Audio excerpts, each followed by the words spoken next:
Hello and welcome back to another exciting episode on Solving the People Puzzle. Now, usually, twice a month, we bring you an episode where I have an esteemed guest with me in the podcast studio. But every now and again, about once or twice a year, we do what we call a solo episode. And I'm so excited today to bring 2024's first solo episode to you. The last time I spoke to you alone, I spoke about different working models, hybrid, remote, in-office, and that was part of our move, the Wamly move, back into our offices. And it's been now more than a year being in the office where I'm sitting right now. However, 2024 has been an incredible year. It's been a year filled with so much learning. It's been a year filled with so much product development and just a real understanding from our side around what are the common challenges and mistakes and frustrations that our clients and other clients are going through in the hiring process. And that is what today's episode is all about. The 5 common mistakes and how to overcome them in terms of filling your vacancy. Now, some of what I'm going to be sharing with you today might sound obvious. It might sound like something you heard in a textbook. It might sound like something you've heard when you studied HR. It might be very common in your department. You might have weekly meetings where you speak about these elements. And so what I'm going to try and do today is to first not give you a textbook answer, but to rather bring you first-hand experience of our shared learning. One of the privileges of being an HR software provider in our context is that we get to see hundreds of clients and all the different approaches that they are taking on a weekly basis to fill vacancies. And so that puts us and me in a privileged position where I can nitpick of everything and then bring to you and share with you the tips and the tricks that I think would be super valuable. I'm not going to overcomplicate it. I'm going to share 5 with you today, 5 common mistakes and how to overcome them in this packed episode. And then we would love to hear back from you. So wherever we distribute this podcast and clips of it, please feel free to share and comment and engage with us and share your learning. But let's jump in. I'm going to start with a bold statement. And this is a personal opinion. It is not something I read anywhere. This is just my perspective. I believe that the hiring process is fundamentally flawed. Okay, the way we go about filling a vacancy is fundamentally flawed. Now, why do I say that? Think about this for a second. Imagine you want to buy a property. You sit by yourself or with your partner, you scope it, you spec it, you decide the location, you decide what it must look like, you decide on your budget, you think about the style, the look, the feel. Should it have a garden? Should it have a pool? Should it have quarters? Should it have a built-in braai? I know some of those are my criteria. And then once you're comfortable with this one-pager of what it is about, do you then put that one-pager out there in the abyss and then hope that the house comes to you? No, you don't do that. You literally go out and you go and find that house. You go and view houses. You make sure that you are loaded on all the property websites. You get the notifications, you get the alerts, and you physically have to go out and you have to go and find that house. Now, if you think of hiring and recruitment, we do and tend to do the exact opposite. Now, quick side comment here. I'm not talking to executive search firms or headhunters, okay? Traditional recruitment in high volume space, just stock standard recruitment. We spec the role and then we put the role out there and then we sit back and we hope. And daily we're checking our systems or our inboxes to hope that Francois, the ideal candidate, comes into the funnel. And that is why I think it is fundamentally flawed. And now the problem with turning this around is it's very difficult to do this at scale.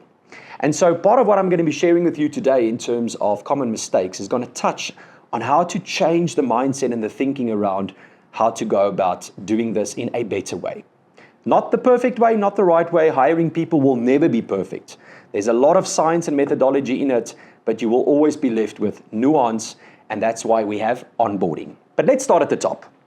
I think the first common mistake is that we rush through and we create inconsistent job profiles. Now, if there's an opening in your company, there's a vacancy available, it has to start with scoping and speccing the role, which is job profiling. And there are various ways to come up with a job profile. Probably the most easiest these days is to ask ChatGPT. But the real right way to go about it is a proper job analysis session. Now, to make it plain and simple, job analysis is a process where you sit with subject matter experts around a table like this, and you go through what is this job about. Now, there are various methods to do this. We don't have to double tap and click on those right now, but the idea is to sit with people around a table who understand the role deeply, and then to create a spec that talks to job purpose, job objectives, what knowledge is required, what skills are required, what experience, what competencies, what behavior. So there's elements around the job, there's elements around the human, and all of that needs to be compiled into a job description. Now, that's all very well and true and great, but where are the flaws in doing this? The moment you start crafting a role around another human and not focusing particularly on the job per se, is where a lot of mistakes happen. We pick up someone in the organization that is already performing well in that role, and we start scoping the job around this human. That's the first big flaw. Secondly, if that job analysis process is not structured, the conversation becomes quite random, it becomes quite unstructured, it becomes all over the place, and then we end up with information that we struggle to use later down the process. Because from the job analysis session and your job description, that is where you create your job advertisement from. And that then needs to go into your ATS or on your career site or into your job ads that go out on social media or job boards or wherever else you are hiring from. So you have to create some structure around that. Okay, here's one thing that we've learned at Wamly this year to take that process even further, to give that even more substance, is how do you take a static job description and then start building what we like to call a persona or an avatar. Now, we did a post about this a couple of weeks ago on LinkedIn, and then someone responded back by saying, yeah, we've been doing this for years. We create a job profile. No, that's not what we mean when we say an avatar. Once you have the document around what this job needs from a requirements and a success criteria perspective, you can take this process further into deeply understanding the persona of this individual that you're looking for. What motivates them? What are their hobbies? Where can you find them? Where do they hang out? In what age range are they? And again, it needs to be in line with the requirements of the role. Very often people listen to comments around age or experience and they go, ooh, that's discrimination. No, that's not what I mean. It needs to be in line with the requirements and the criteria of the job. If you're looking for an energetic, young, dynamic salesperson who's fresh out of varsity with very little experience, and that is what the job is about, you're probably going to struggle when your entire talent pool does not look exactly like that, or if you're not searching where Generation Z or Generation Alpha individuals are hanging out. So again, hobbies, motivations, where do these people hang out? What are their interests? And then go and find them there. Because the next part of the conversation is around attraction. How to attract candidates into your funnel. Often we only rely on systems. Okay, so you have a system, that system creates an ad, that ad goes out on a job board, and now HR sits back and HR waits. But I believe that we can do more in terms of attraction. And that is where your brand and your EVP comes into the conversation. What is your unique value proposition? And how are you tailoring that unique value proposition in line with the audience that you're trying to attract? Okay? Let me give you one example. I often hear clients who are very scared to share the CTC on the job ad. Okay? For whatever the reason is, we're not sharing what the job is paying. Now, we know that for a certain group of individuals, that is extremely important. Similar, what are you doing in terms of your CSI or going green? Like, these are conversations that we've recently had at Wamly in trying to appoint our social media and community coordinator. We were looking for a young individual that didn't need more than 1 year of experience. Okay, so 23, 24 years old, just finished studying. And in all 7 my final interviews, my structured in-person interviews, the question came up around, well, what is Wamly doing in terms of these categories? And so again, when you know that that is the audience, the persona, the avatar that you're dealing with, are you crafting your messaging and your attraction strategy right from the beginning to grab their attention and to make sure that you're actually standing out so that the candidates do want to apply? The next part is skipping structured interviews. Okay, I often hear clients say that one of the most valuable pieces in their hiring process is a chemistry or a coffee chat, okay? An unstructured conversation. Now, whether you are using technology or not, because structured interviews can run through a system like Wamly, or it should happen in a face-to-face interview, especially slightly earlier in your process when you still have 5 or 6 candidates that you want to interview, there needs to be structure in the conversation. What does that mean? We are carefully crafting questions that talk to the requirements of the role, and then we are asking the exact same questions to all the candidates, creating consistency, reducing bias, increasing standardization and fairness throughout all your interactions with all the candidates. But second to that, you're also creating a structured way for the panel to be able to fairly score and comment on the answers of the candidates. The moment the questions and the interviews become unstructured, you're left over to charisma, you're left over to extroversion, you're left over to the candidate really being able to influence the crowd and the audience by their face, by their body language, by the way they speak, or just by merely having really exciting answers. I once sat in an interview where the panel member asked, Francois, so where did you study? And the next moment, the conversation was down a rabbit hole because a few of the panel members studied where this candidate studied. And the next moment, they're talking about the fun places in the town and what they did as students and how things have changed. And 20 minutes of the interview got wasted in an individual, unstructured conversation that had nothing to do about the requirements of the role. So, common mistake, skipping over structured interviews by merely doing a chemistry and a coffee chat. Now, I also want to mention that there is place for that, but I would say do that at the very end. When you have your final interview, you've checked all the boxes, you've made sure that the candidate has got the minimum qualification, experience, knowledge, skills, fits the behavioral profile, and now you can start assessing whether there's chemistry and if the person will fit into the environment, which is equally important. But it's about doing the job first. Again, opinion, there is a chicken-egg conversation around culture versus job fit. I'm of the opinion we're looking for job fit first and then culture fit, but with more than one candidate. It's very difficult if you only have one candidate in your funnel left and now you're trying to force the culture fit. Culture does eat strategy for breakfast, they say. All right, the next common mistake that we are seeing is neglecting to test for skills and valuing credentials higher than valuing skill set or technical proficiency and competence. Now, what does that mean? We often get stuck as hiring teams in qualification.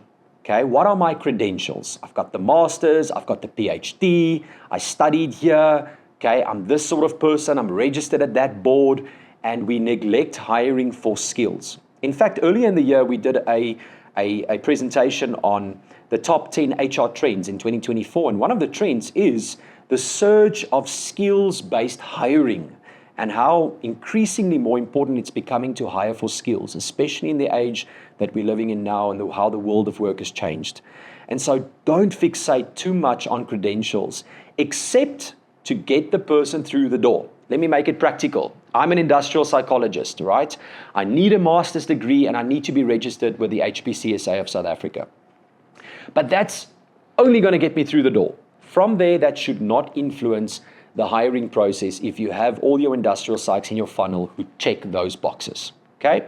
From there, how do you focus firstly on skills, but then way more important, how do you actually assess for skills, okay? Because that's quite difficult to do in an interview.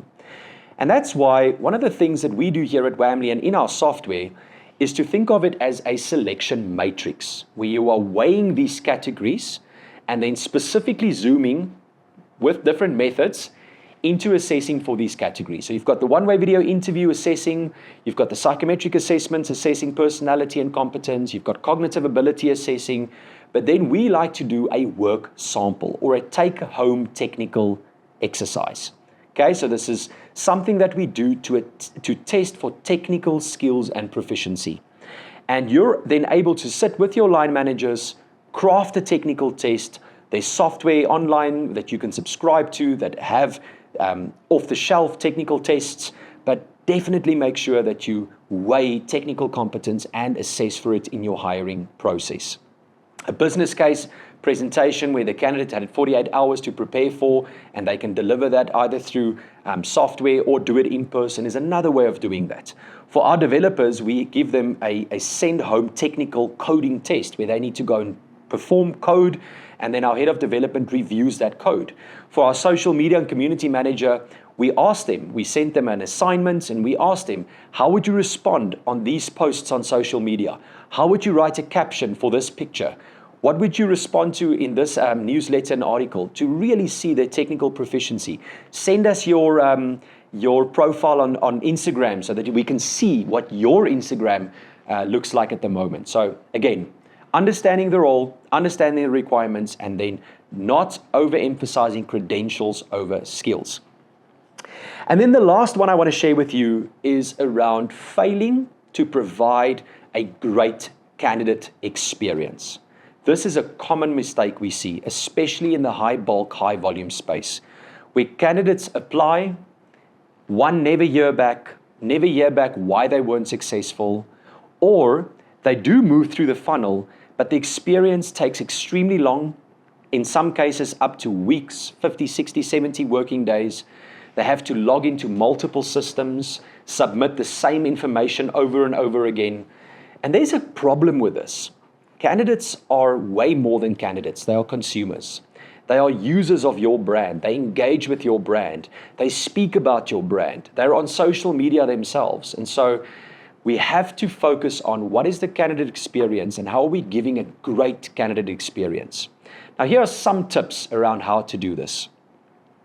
When you are using technology, try and find a system that can help you with gathering as much information upfront in one journey as possible, so that HR sits with all the data points and does not move the candidate between 3, 4, 5, 6 systems in a 7-8 week period.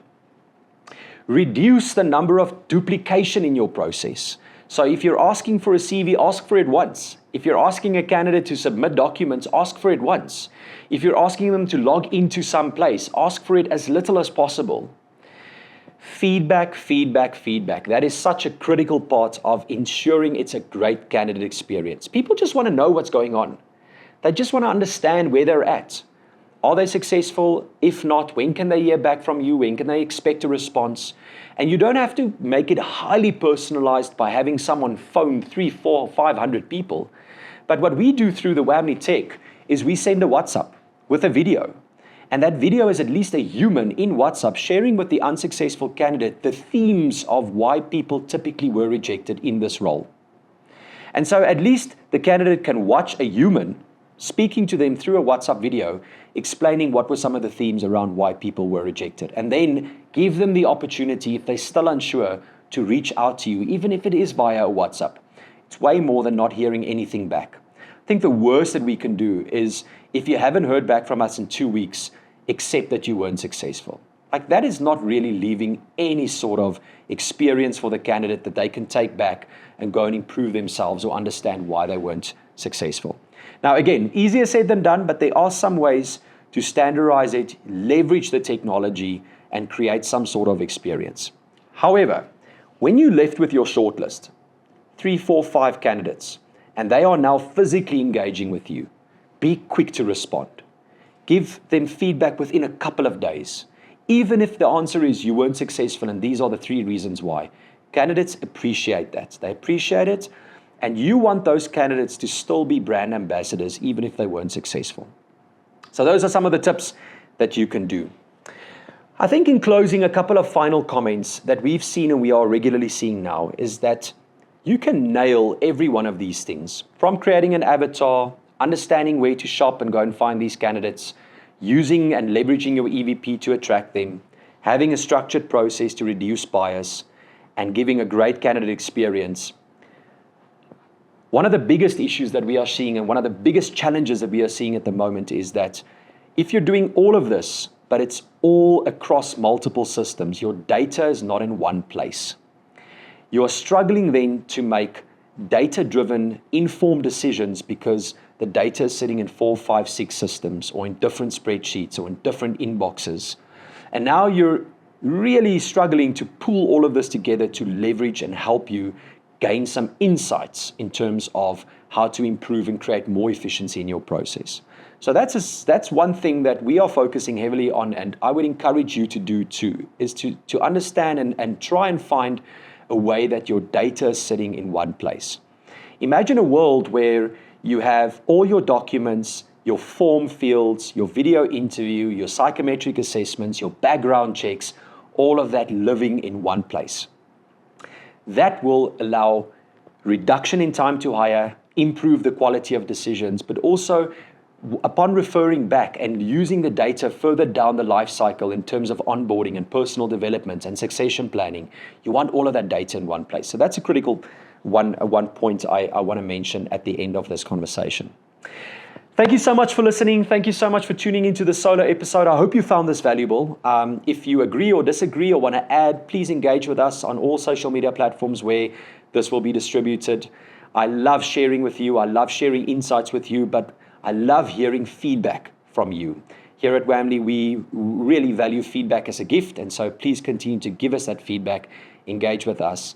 And if you want to know more about our product, if you want to know how we can help you reduce time to hire and increase the quality of your candidates, please reach out to us if you're not yet engaged with us. Have a lovely day, and ciao.